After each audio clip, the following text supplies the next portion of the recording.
ইমাম নিয়োগ দেব। ইমাম মুয়াজ্জিনের একটু গুণাবলী ব্যাপারে নোট করছি, কয়েকটা গুণ। ইমাম ইমাম কারা হবে? এখন ইমাম নিলেই হবে না, খুব সুন্দর কণ্ঠ আর খুব জোরে জোরে কথা বলতে পারে, চেহারা উঁচে মোটা লম্বা, হইল খতিব না। খতিব ইমাম এইভাবে নিয়োগ। এক নাম্বার মুসলিম হতে হবে। কি হতে হবে? মুসলিম হতে হবে। মুসলমান ছাড়া ইমাম নিয়োগ দেওয়া যাবে না। দুই নাম্বার হচ্ছে তাকে পুরুষ হতে হবে, প্রকৃত পুরুষ। এটা আবার কেমন কথা? হ্যাঁ, ও যদি তৃতীয় লিঙ্গের হিজড়া হয় ওর পিছনে তো ইমামতি করা, ইক্তেদা করা যাবে না। হিজড়ার মসজিদ বেরিয়েছি না এখন, ওখানে যদি হিজড়াকে ইমামতি করতে লাগায় দেন ওর পিছনে নামাজ হবে না। হিজড়া হবে মুসল্লি। আপনারা কি জানেন এই হিজড়া একটা মসজিদ হয়েছে? হয়তো অনেকে জানেন না, সোশ্যাল মিডিয়ায় ভাইরাল হয়েছে এটা। হিজড়াদের জন্য একটা মসজিদ তৈরি করা হয়েছে বাংলাদেশে। তাদের তো ইচ্ছা আছে, তাদের তো হক আছে ইবাদত করার, তারা একটা জায়গা খোঁজে, তারা খোলা মায়ে লোকালয়ে তারা নামাজ পড়তে চায়, তাদের ইচ্ছা আকাঙ্ক্ষা আছে। যারা হিজড়া পুরুষ হিজড়া যারা ওদের ভিতরে, যদিও কাম ভাব নেই কিন্তু আকৃতিতে তার অঙ্গ প্রত্যঙ্গ পুরুষের। তো এই জন্য প্রকৃত পুরুষ না হলে তাকে ইমাম হিসেবে নিয়োগ দেওয়া যাবে না। তিন নাম্বার, প্রাপ্ত বয়স্ক হতে হবে। নাবালেগ বাচ্চা হলে ইমাম হওয়া যাবে না। প্রাপ্ত বয়স্ক যে ভালো বুঝে, যার বয়স আছে কমপক্ষে 15-16 বছর। একান্ত যদি এলাকায় না থাকে এমন জানলেওয়ালা কেউ, তাহলে 10-11 বছর 12 বছর পিছিয়েও নামাজ পড়া যাবে, কিন্তু সাময়িক সময়ের জন্য, কিছুক্ষণের জন্য। 4 নাম্বার হচ্ছে উত্তম চরিত্রের অধিকারী হতে হবে। ইমামের চরিত্রটা কেমন, তার চলাফেরার গতি কেমন, তার কথাবার্তার ধরন কেমন, তার ভাব সবটা কেমন, সে কোরআন হাদিস মোতাবেক তার পোশাক আদি আছে কিনা, সে চলে কিনা। আমার ভাইরা, অন্য কিছু না খুঁজলেও আমার দেশের 2 শ্রেণীর লোকের দোষ মানুষ বেশি খোঁজে। কয় শ্রেণী?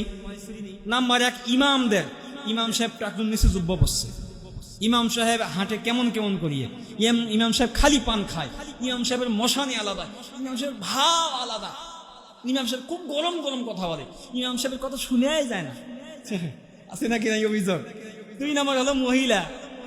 যত দেখবেন দোষ, তোর কাছে লবণ হয় নাই, ঝাল হয় নাই, কি রান্না করছি কেন?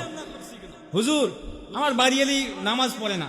হ্যাঁ, আপনি কয়েকটা পড়েন, বাড়ি এলে আপনার দেখে তো শিখবে। রোজা রাখেন, আপনি কয়বার রোজা রাখেন? হুজুর বাড়ি এলি কথা শোনে না। আপনি তার কথা শোনেন? আল্লাহর কথা মানেন? ইমামের কথা মতো আপনি চলেন? আপনার বাড়ি এলি কেমনে মানবে? হ্যাঁ, কথাই আছে না, আগা হাল যেই দিয়া যায়। হ্যাঁ, মানে হাল বলতে অবস্থা, কাল। হ্যাঁ, আগেরটা যেইভাবে পরেও সেইভাবে। আপনি আগে মানেন, দেখবেন যে আপনার স্ত্রীও আপনাকে মানবে, ঠিক কিনা? ইমাম সাহেব আল্লাহকে মানেন, আপনাকে মুসল্লি মানবে। ইমাম, কিছু ইমাম আছে চাকরি টেকে না সহজে, ছুটে যায়, খালি ছুটে যায়। কেন? ইমাম সাহেব তা আনুগত্য করে না, কোন হাদিস মোতাবেক চলে না, ওকে মানবে কোন কায়দায়? আবার কিছু কিছু ইমাম যায় চলে এই জন্য কমিটির যে গুণ নাই, ওই যে কমিটি গাঁজাখোর, মদখোর, ছিনতাইকারী, ওই যে এমপি ক্ষমতা দেখায়, অহংকার খুব। এখন কি করে, হুজুর যদি একটা কথা কয় রাজনীতি হয়ে যায়, হুজুর কালকের থেকে আসবে না। কথা বলছেন? এরপরে হলো 5 নাম্বার, ইমাম সাহেব যে হবে তাকে বুদ্ধি সম্পন্ন হতে হবে, জ্ঞান সম্পন্ন। বুদ্ধি নাই, জ্ঞান নাই, আদা পাগলা, ওই ইমাম হতে পারবে না। কথা বলেন নাই? এরপরে 6 নাম্বার হলো অবশ্যই বিশুদ্ধ তেলাওয়াত হতে হবে।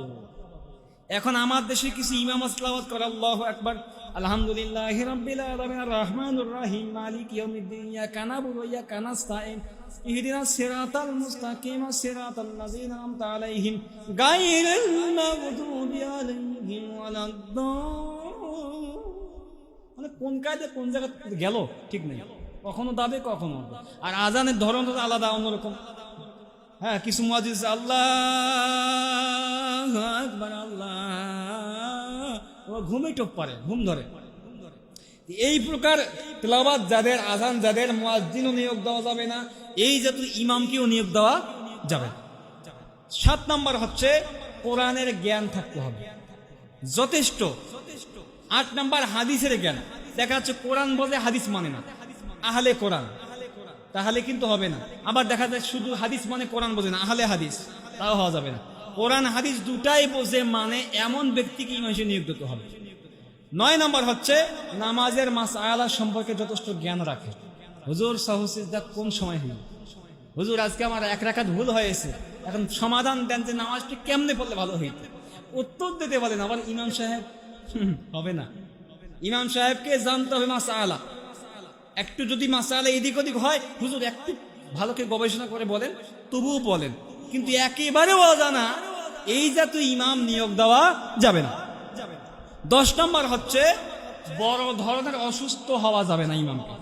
ইমাম সাহেব আল্লাহু আকবার কাশতে কাশতে জান শেষ, মানে আজমা হাঁপানি, ওই ইমাম চলবে না। হুকুর হুকুর কাশতে কাশতে ওই কেরাত পড়বে কখন, আল্লাহু আকবার বলবে কখন, আর সালাম ফিরেবি কখন, ওই সামি আল্লাহ বলতে কাশি দেবে আর পরে বুঝে যাবে না কিছু, বোঝেন নাই? কিংবা প্রমেহ সমস্যা বা বহুমূত্র ঘন পেশাব, নামাজের দাঁড়াইছে পেশাবের চাপ দিয়েছে, বসে 2-4 ফোঁটা, বলেন তো নামাজ হবে? কিংবা বায়ু নিঃসরণ হয়, পেটে খুব গ্যাস, তাহলে নামাজ বাতিল হবে। এরপরে হচ্ছে 11 নম্বরটা হচ্ছে যারা যেটা বলে ওটা যেন মেনে চলে। আল্লাহ বলছে ইয়া আইয়ুহাল্লাযীনা আমানু লিমা তাকুলুনা মা লা তাফআলুন, এমন কথা বলো না যাহা তুমি মানো না। ইমাম সাহেব খুব ভালো ওয়াজ করে, খুব নসিহত করে, কিন্তু দেখা যায় নিজের ভিতরে কোনো আমল নাই। তাহলে এই জাতি ইমাম হওয়া যাবে না। দেখতে হবে যে ইমাম সাহেব আসলে আমাকে যাহা বললো ওইটা মানে কিনা।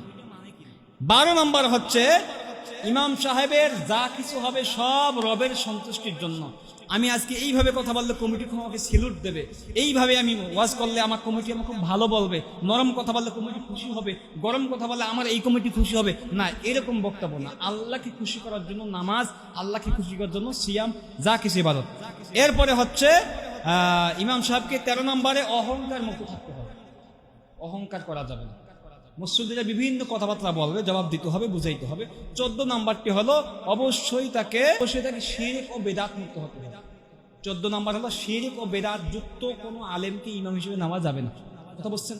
আল্লাহ পাক আমাদের সকলকে ইমামের এই 14টা গুণ দেখার এবং কমিটির 9টা গুণ দেখে দেখে দায়িত্ব নেওয়ার এবং দায়িত্ব পালন করার তৌফিক এনায়েত দান করুক, আমিন।